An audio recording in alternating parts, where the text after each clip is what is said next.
ഇത് NTPC 2025 under ഗ്രാജുവേറ്റിന് ചോദിച്ചൊരു question ആണ്. ഫസ്റ്റ് ഇതാണ് പറയുന്നത്, ഇഫ് കെ ഇൻറ്റു ഈ ഒരു വാല്യൂ എന്ന് വെച്ച് കഴിഞ്ഞാൽ 1 ആണ്. കെൻ്റെ വാല്യൂ ആണ് ചോദിച്ചിരിക്കുന്നത്. ഓക്കെ, ആക്ച്വലി വേണമെങ്കിൽ നിങ്ങൾക്ക് ഒരു റിസൾട്ടായിട്ട് പഠിക്കാം. Sine A minus 2 sine cube A divide by 2 cos cube A minus cos A എന്ന് പറയുമ്പോൾ ടാൻ എ ആണ്. ടാൻ എ ആണ്. സോ കെയിൻ്റെ വാല്യൂ വരാൻ പോകുന്ന കോട്ട് എ ആയിരിക്കും. ഇനിയിപ്പോൾ ഇതെങ്ങനെ വന്നതെന്ന് ചോദിച്ചു കഴിഞ്ഞാൽ നിങ്ങൾ ആദ്യത്തെ മോളിൽ നിന്ന് ഒരു സൈൻ എ കോമൺ ആയിട്ട് എടുക്കുക ഈ ന്യൂമറേറ്ററിൽ നിന്ന്. അപ്പോൾ 1 മൈനസ് 2 സൈൻ സ്ക്വയർ എന്ന് പറഞ്ഞു കിട്ടും. സിമിലർലി ഡിനോമിനേറ്ററിലും ഇതേ പരിപാടി ചെയ്യുക. കോസ് എ കോമൺ എടുക്കുക. അപ്പോൾ എത്ര വരും?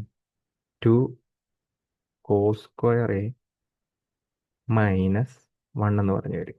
ഓക്കെ, ഇനി എന്താ ചെയ്യേണ്ടതെന്ന് വെച്ച് കഴിഞ്ഞാൽ ഈ കോസ് സ്ക്വയർ എ മാറ്റിയിട്ട് ഈ കോസ് സ്ക്വയർ എക്ക് പകരം എന്ത് ചെയ്യണം? 1 മൈനസ് സൈൻ സ്ക്വയർ എന്ന് കൊടുക്കണം. 1 മൈനസ് സൈൻ സ്ക്വയർ എ കൊടുക്കണം. കാരണം എന്താ? Sine square A plus cos square A എത്രയാ? 1 ആണ്. ഇത് ഉള്ളിലോട്ട് മൾട്ടിപ്ലൈ ചെയ്ത് കഴിഞ്ഞാൽ -2 സൈൻ സ്ക്വയർ എ -1 എന്ന് പറഞ്ഞു വരും. Okay, then